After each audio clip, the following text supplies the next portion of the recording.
اللہ تعالیٰ جب کسی فرد کی غیب پوشی کرنا چاہتا ہے تو اسی مغیوب لوگوں کے غیب پر بھی بات نہ کرنے کی توفیق بخش دیتا ہے۔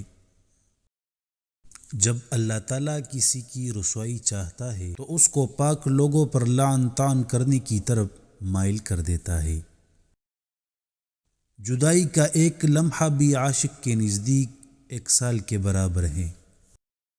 حلم کی تلوار لوہے کی تلوار سے زیادہ اثر رکھتی ہے، بلکہ فتح حاصل کرنے میں حلم سینکڑوں لشکر سے زیادہ مؤثر ہے۔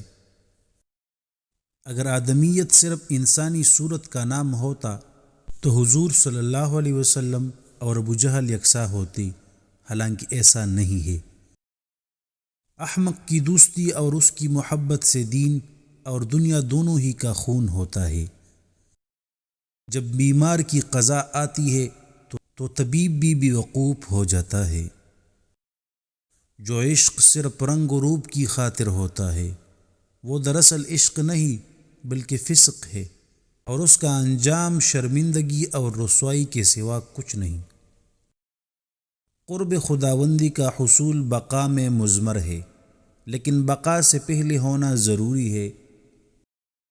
کتنی ہی متقی ہو جاؤ مگر نفس سے کبھی بھی فکر نہ ہونا۔ کتا چاہے کتنا ہی تربیت یافتہ ہو جائے مگر اس کی گردن سے زنجیر الگ نہ کرو۔ کوئی ناقص ذہن کسی کام کے مقام کو نہیں سمجھ سکتا۔ ہر شر اور عیب بھی اپنی پیدائش کے لحاظ سے حکمت کا حامل ہے۔ رات کو سو جانے کے بعد قیدی قید خانے کی تکلیف سے اور بادشاہ اپنی سلطنت اور دولت کے احساس سے بے خبر ہو جاتے ہیں۔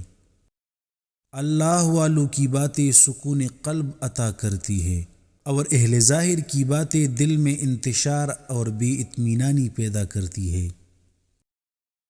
اے لوگو، بہت سے شیطان خصلت صوفیوں کی شکل میں موجود ہے، اس لیے بیعت میں ہرگز جلدی نہ کرو۔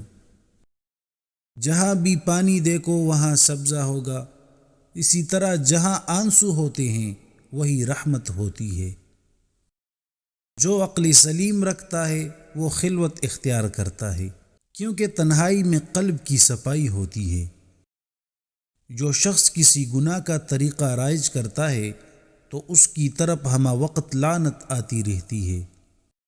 نیک لوگ چلے گئے اور ان کے اچھے اعمال باقی رہ گئے، اور کمینی لوگ بھی چلے گئے اور ان کے ظلم و لعنت باقی رہ گئی۔